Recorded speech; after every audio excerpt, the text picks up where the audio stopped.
I've seen him called Carson Torpedo. I've seen Carson Macedo and lots of other nasty things in recent days. But what were his thoughts on all of the recent incidents? We'll react to Carson Macedo's appearance on the Drivers Project podcast and kind of talk about the general state of aggression in dirt racing.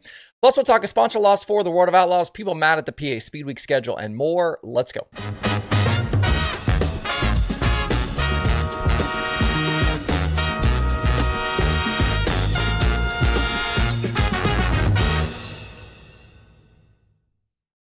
It's Wednesday, December 4th. I'm Justin Fiedler. This is DIRTRACKR Daily presented by Kubota Genuine Parts.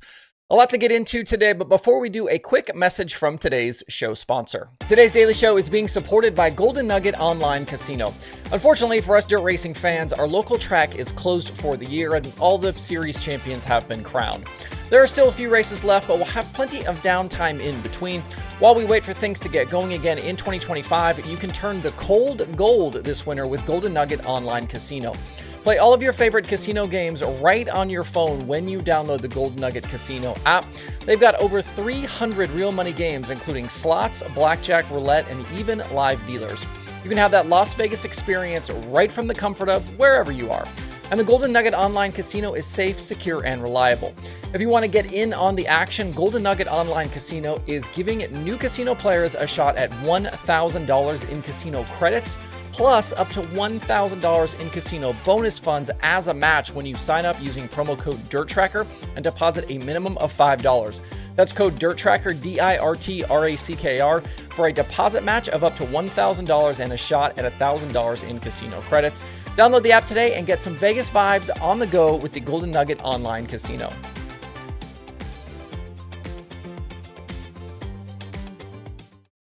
I want to start the show off today with some reaction to Carson Macedo's appearance on the Drivers Project podcast. If you don't know, the Drivers Project is Daryl Turford, Sam Haferteep, Dominic Scelzi, and JJ Hickle. They regularly come on to talk about things happening in open wheel racing, and late last week they got into some of the incidents that Carson Macedo had been involved in during the West Coast sprint car and midget races. There was the sprint car deal at Tulare with Seth Stanley, some midget stuff at Merced, and then a few run-ins at Ventura. In the aftermath of that show, Macedo reached out to them and wanted to come on to address everything that had happened. I ran through the episode this morning, would definitely recommend taking a listen for yourself. You can find the show wherever you find podcast things. Macedo isn't probably going to change any minds, I don't think, especially for the real serious haters, but it was interesting to hear his thoughts on all of the situations. Going back to the episode before where they talked about Macedo, Dominic Scelzi brought up the Kyle Larson effect, and his point was one that I've also made before, that the hyper-aggressive style we've seen from Young Money has likely contributed to a significant shift in how these guys attack these races. Dom said he saw it from Larson during that magical 2020 season, and he thinks racing has changed since then. He pointed towards things being more cutthroat and that there's less room among the top guys racing against each other each night.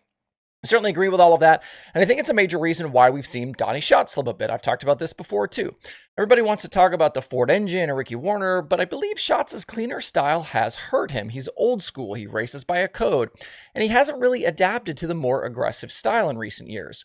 Schatz expects to get raced like he races guys, which has always been wildly clean, and when he doesn't, we've seen him get angry. Think back to the 2016 Knoxville Nationals and that battle with Jason Johnson. Between the two Drivers Project podcast episodes, a lot of recent incidents were brought up, and a lot of them are ones we've talked about here on this show. And that included Macedo's run-in with David Gravel at Pevely in 2023. If you might remember, they came together. Gravel ended up with a flat tire. Brad Sweet goes on to win. Gravel says some things afterwards on social media, and then Macedo actually apologized afterwards on social media.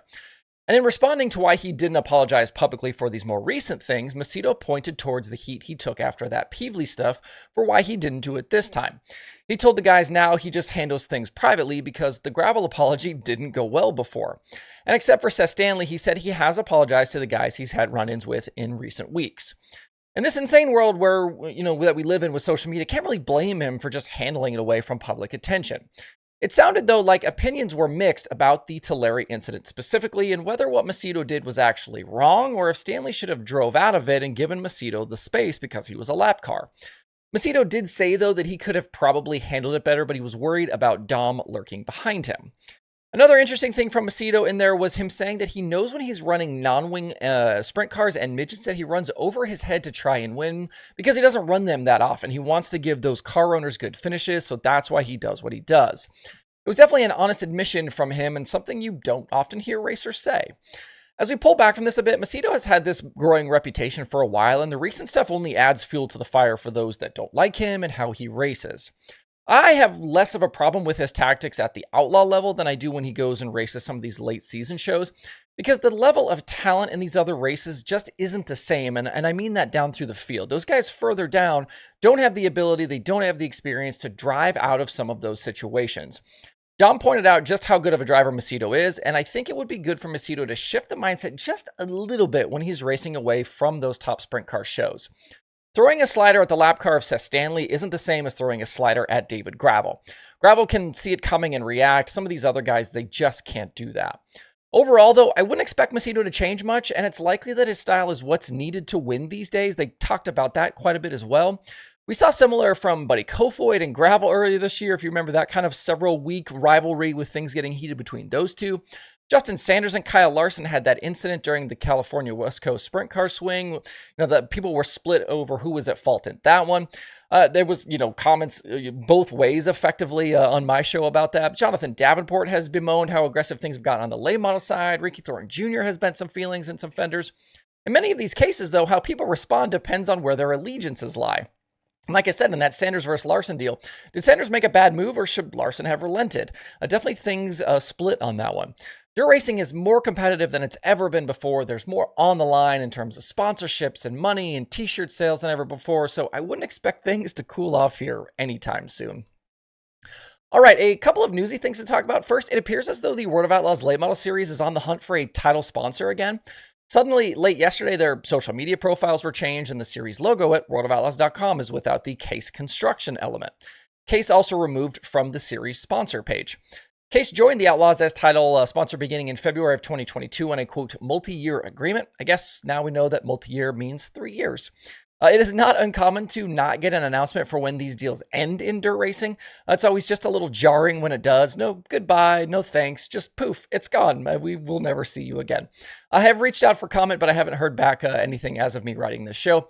I don't know if another deal is coming or if the series will run unsponsored in 2025. We've seen them do that before. In central Pennsylvania, the PA Speedweek schedule dropped this morning, 10 races straight through from June 27th to July 6th.